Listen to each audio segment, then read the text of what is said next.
مکہ میں جنگ کی تیاریاں زوروں پر تھی۔ پیارے نبی صلی اللہ علیہ وسلم کے چچا حضرت عباس رضی اللہ تعالیٰ عنہ اسلام تو لا چکے تھے، لیکن ابھی مکہ میں مقیم تھے۔ حالات کی نزاکت محسوس کرتے ہی انہوں نے ایک تیز رفتار آدمی کو یہ پیغام دے کر رسول کی خدمت میں بھیجا کہ قریش جنگ کے لیے مدینہ جا رہے ہیں اور وہ بہت بھاری لاؤ لشکر کے ساتھ ہے، ہتھیار اور سامان بھی بے پناہ ہے۔ ساتھ ہی انہوں نے قاصد کو تاکید کی کہ 3 رات دن میں وہ مدینہ پہنچ جائے۔ یہ خبر پا کر پیارے نبی صلی اللہ علیہ وسلم کو ذرا بھی حیرانی نہ ہوئی، اور حیرانی کی کوئی بات بھی نہ تھی کہ آپ صلی اللہ علیہ وسلم کو تو پہلے ہی سے اس کا اندیشہ تھا، لیکن اتنا بھاری لشکر اور اتنا ہتھیار اور سامان، وہ بھی اتنی تھوڑی مدت میں، اس پر آپ صلی اللہ علیہ وسلم کو حیرت ضرور ہوئی۔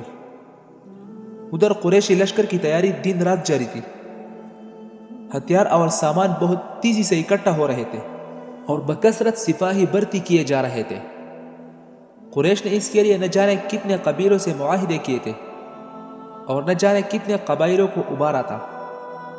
عرب میں جوش دلانے کا سب سے بڑا ذریعہ جوشیل شاعر تھے یا جوشیل مقرر۔ قریش کے مقرر اور شاعر قبیلوں میں پھیل جاتے اور گرم گرم تقریریں کرتے یا جوشیل اشعار سناتے، اور اس طرح لوگوں کے دلوں کو گرماتے اور انہیں جنگ میں حصہ لینے پر ابھارتے۔ چنانچہ دیکھتے دیکھتے ایک بہت بھاری لشکر تیار ہو گیا اور ہتھیاروں اور سامانوں کا ڈھیر لگ گیا۔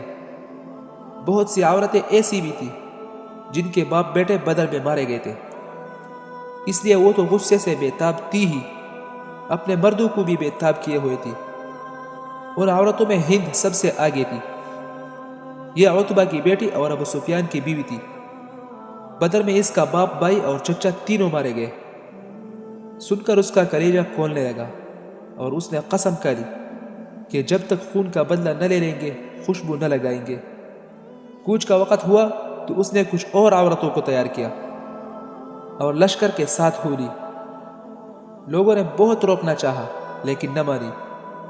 طعیمہ بن عدی جو جبیر بن مطعم کا چچا تھا، وہ بھی بدر میں مارا گیا تھا۔ اس کا جبیر کو سخت صدمہ تھا، چنانچہ اس کا ایک حبشی غلام تھا جس کا نام تھا وحشی۔ یہ چوٹا نیزہ پھینک کر مارنے میں ماہر تھا، کیونکہ یہی حبشہ والوں کا خاص ہتھیار تھا۔ اس سے جبیر نے کہا، وحشی اگر میرے چچا کے بدلے میں محمد صلی اللہ علیہ وسلم اور حمزہ رضی اللہ تعالیٰ عنہ یا علی رضی اللہ تعالیٰ عنہ کو مارو تو تم آزاد ہو۔ پھر ہند نے بھی اس سے کہا، وحشی میرے عزیزوں کی ٹکر کے یا تو محمد ہے یا پھر حمزہ رضی اللہ تعالیٰ عنہ یا علی رضی اللہ تعالیٰ عنہ، ان تینوں میں سے کسی ایک کو بھی مار دو تو بہت قیمتی انعام دوں گی۔ چنانچہ وحشی نے دونوں سے وعدہ کر لیا۔ پھر لشکر مدینہ کی طرف بڑھا۔ 3000 سپاہیوں کا دل بادل تھا، جس کے ساتھ 200 گھوڑے اور 3000 اونٹ بھی تھے، اور ابو سفیان لشکر کا کمانڈر تھا۔ لشکر کے ساتھ 15 عورتیں بھی تھیں جو ایک خاص انداز سے دف بجاتی اور مقتولین بدر کے دردناک مرثیے پڑھتی، اور اس طرح وہ مردوں کو شکست پر غیرت دلاتی اور ان کے جذبہ انتقام کو اور ابھارتی۔ لشکر میں ابو عامر اوسی بھی شامل تھا۔ یہ قبیلے کا بہت معزز آدمی تھا اور اسلام کے نام سے ہی جلتا تھا۔ پیارے نبی نے ہجرت فرمائی تو مدینہ چھوڑ کر مکہ چلا آیا اور آپ صلی اللہ علیہ وسلم کے دشمنوں میں مل گیا۔ اس کے ساتھ اس کے ساتھی بھی مکہ چلے گئے۔ ہاں تو اس نے قریش کے لوگوں سے کہا، چلو اس بار تو خوب مزہ آئے گا۔ محمد صلی اللہ علیہ وسلم کے مقابلے میں جہاں میں نکلا اوس کے سارے لوگ میرے گرد اکٹھا ہو جائیں گے اور محمد صلی اللہ علیہ وسلم کے ساتھ ایک بھی نہ رہے گا۔ چلتے چلتے جب لشکر ابوا پہنچ گیا جہاں پیارے نبی صلی اللہ علیہ وسلم کی والدہ کی قبر ہے، تو ہند نے لوگوں سے کہا، موقع اچھا ہے، محمد صلی اللہ علیہ وسلم کی ماں کی قبر اکھاڑ ڈالو۔ ہم میں سے کوئی قید ہو تو اس کے جسم کا ایک ایک ٹکڑا فدیے میں دے دیں گے۔ لیکن کچھ لوگوں نے مخالفت کی کہ ایسا بھول کر نہ کرنا، ورنہ بنی خزاعہ اور بنی بکر ہمارے مردوں کی ساری قبریں کود کر رکھ دیں گے۔ لشکر آگے بڑھا اور چلتے چلتے عقیق پہنچ گیا، پھر یہاں پہنچ کر ٹھہر گیا۔ یہ ایک مشہور جگہ ہے جو مدینہ سے 5 میل پر واقع ہے۔ اسی وقت بھتیجے کو چچا کا خط ملا۔ پیارے نبی صلی اللہ علیہ وسلم اس وقت قباء میں تھے ساتھ میں ابی بن کعب بھی تھے۔ انہیں نے آپ صلی اللہ علیہ وسلم کو خط پڑھ کر سنایا۔ سن کر آپ صلی اللہ علیہ وسلم نے فرمایا، اچھا دیکھو کسی اور سے کسی کا ذکر نہ کرنا۔ پھر آپ صلی اللہ علیہ وسلم مدینہ تشریف لائے اور سعد رضی اللہ عنہ بن ربیعہ کے گھر جا کر ان سے اس خط کا ذکر فرمایا۔ ابھی ہوشیار اور سمجھدار ساتھیوں سے مشورہ کرنا باقی تھا، اس لیے کسی اور کو بتانے سے منع فرمایا، مگر پاس ہی چونکہ سعد کی بیوی تھی اس لیے اس نے یہ باتیں سن لی اور اس طرح یہ خبر چھپ نہ سکی۔ ابھی ساتھیوں سے مشورہ بھی نہ فرمایا تھا کہ ہر طرف اس کا چرچا ہو گیا۔ ہجرت کا 3 سال اور شوال کی 5ویں تاریخ تھی۔ آپ صلی اللہ علیہ وسلم نے لشکر کی خبر لانے کے لیے اپنے 2 جانثاروں کو بھیجا۔ انہوں نے آ کر اطلاع دی کہ قریش کا لشکر مدینہ کے بالکل قریب آ گیا اور کیتوں کو ان کے اونٹوں اور گھوڑوں نے چر لیا۔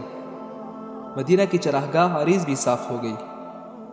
پھر آپ صلی اللہ علیہ وسلم نے خباب بن منذر رضی اللہ عنہ کو بھیجا کہ فوج کی تعداد کی خبر لائے اور ساز و سامان کی بھی اندازہ لگائے۔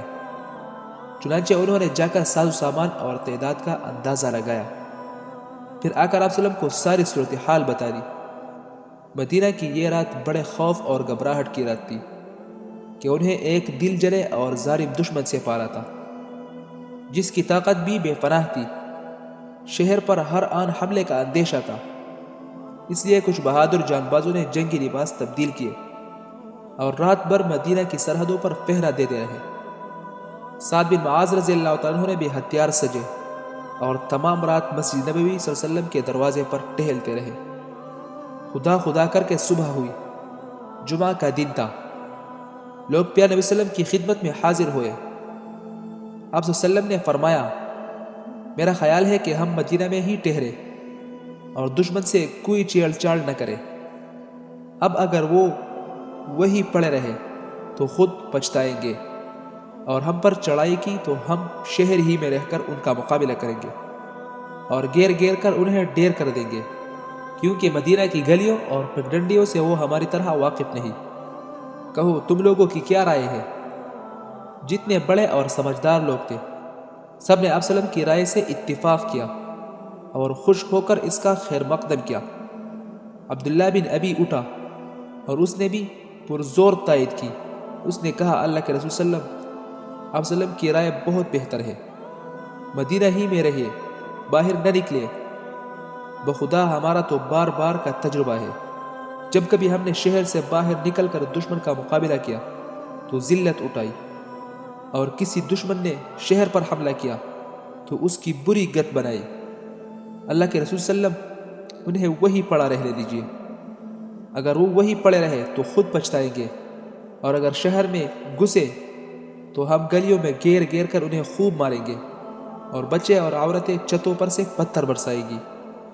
مگر کچھ مسلمان ایسے بھی تھے جو بعد میں اسلام لائے تھے اور بدر میں شریک نہ ہو سکے تھے۔ ان لوگوں کو حسرت تھی کہ کاش ہم بھی بدر میں شریک ہوئے ہوتے۔ اور کچھ جوان ایسے بھی تھے جو بدر میں شریک ہوئے تھے اور انہوں نے اپنی آنکھوں سے حیرتناک فتح کا منظر بھی دیکھا تھا۔ یہ دونوں ہی قسم کے لوگ جوش سے بے خود تھے اور شہر سے نکل کر حملہ کرنے پر زور دے رہے تھے۔ اسی گروہ کے ایک جوان نے کہا، اللہ کے رسول صلی اللہ علیہ وسلم دشمن کے مقابلے میں نکلے، کہیں وہ یہ نہ سمجھ لے کہ ہم ڈر گئے اور اس طرح ان کے دل اور بڑھ جائیں۔ اللہ کے رسول صلی اللہ علیہ وسلم، بدر میں تو ہم 300 تھے، پھر بھی اللہ نے کامیاب کیا، اور آج تو ہم کافی تعداد میں ہیں۔ اللہ کے رسول صلی اللہ علیہ وسلم، ہم تو اسی دن کی آرزو میں تھے، اسی دن کا تو ہمیں انتظار تھا۔ دوسرے نوجوان نے کہا، اللہ کے رسول صلی اللہ علیہ وسلم، دشمن ہماری ضد میں گھس آئے، ہمارے کھیتوں کو روند ڈالا، اب آخر جنگ کا کون سا وقت آئے گا؟ خیثمہ رضی اللہ تعالیٰ عنہ نے کہا، بدر میں شریک ہونے سے میں محروم رہا، حالانکہ میری شدید تمنا تھی۔ میرا لڑکا شریک ہوا اور اس کو شہادت نصیب ہو گئی۔ کل رات میں نے اسے خواب میں دیکھا کہ وہ کہہ رہا تھا، ابا آپ بھی چلے آئے، جنت میں ہمارا ساتھ رہے گا۔ رب نے جو وعدہ کیا تھا میں نے اسے بالکل سچا پایا۔